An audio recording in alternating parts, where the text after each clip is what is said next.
Le faisceau ce que ton enquête petit bateli que nous maintenant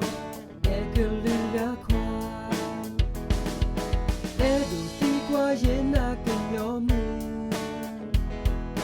ba menu ne ba et que le quoi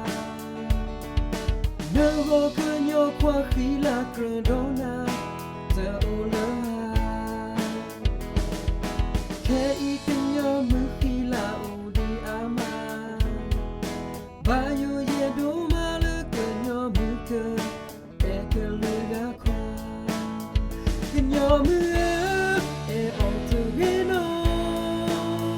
oh where to me que nous quoi te gama ba yo ye le que et ba plus haut je me ye da que nous quoi te ga le quoi ya me te gi ne e ya me te gi que yo quoi qui la ni ya crona oh di ama que nous me et que nous quoi no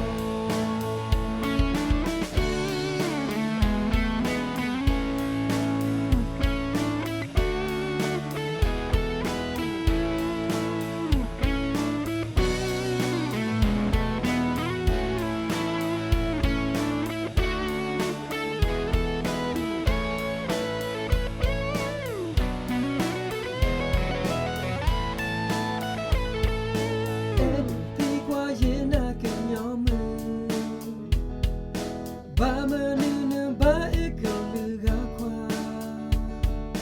ne go que nyo quoi qui la crondona te oula que y que nyo mu qui la odi ama ba yo ye do mal que nyo mu que et que le ga quoi que nyo mu et on te vino oh where to